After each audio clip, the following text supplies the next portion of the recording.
Salut à tous, que Dieu vous bénisse. Je suis vraiment rempli de joie de pouvoir passer ces vidéos juste pour nous édifier sur le plan spirituel. Dans Philippiens chapitre 3, verset 7, l'apôtre Paul dit « Mais ces choses qui étaient pour moi des gains, je les regardais comme une perte à cause de Christ. Et même, je regarde toutes choses comme une perte à cause de l'excellence de la connaissance de Jésus-Christ, mon Seigneur, pour lesquels j'ai renoncé à tout. » Et le verset 10, Paul dit « Afin de connaître Christ et la puissance de sa résurrection. » Eh bien, je voulais vous parler dans cette vidéo de la puissance de la résurrection de notre Seigneur Jésus. Jésus est bel et bien ressuscité, car dans la vidéo précédente, je vous ai parlé de ces 3 témoins. Il y en a plus d'autres témoins qui nous parlent de la résurrection de Jésus. Vous devez savoir que il y a une puissance qui a ressuscité Jésus d'entre les morts. Et cette puissance, nous le voyons déjà dans la naissance de Jésus-Christ.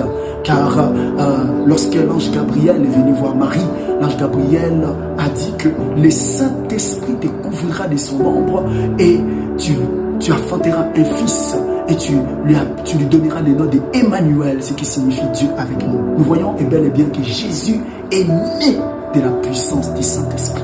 Jésus est né de la puissance du Saint-Esprit et Jésus a grandi, croissait en connaissance, il croissait en foi, stature, Jésus croissait. Et nous voyons que lors du baptême de Jésus-Christ, nous pouvons voir les cieux s'ouvrir et le Saint-Esprit est descendu sur lui sous une forme corporelle comme une colombe. Et nous pouvons voir aussi que après le baptême, Jésus qui priait, il a passé 40 jours et 40 nuits dans la prière, dans le jeûne et dans la prière. En fait, pendant ces moments-là, la Bible dit quoi? Jésus fut revêtu de la puissance du Saint-Esprit. Jésus était conduit par l'Esprit. Et bien, nous voyons que le même Saint-Esprit qui était en Jésus, le même Saint-Esprit a ressuscité Jésus d'entre les morts. A ressuscité Jésus d'entre les morts. Et bien maintenant, Paul nous dit une chose de tellement importante. Paul dit, je vais connaître la puissance de la résurrection de Jésus-Christ. Eh bien, Paul voulait connaître le Saint-Esprit. Paul voulait connaître, c'est lui qui a ressuscité Jésus d'entre les morts.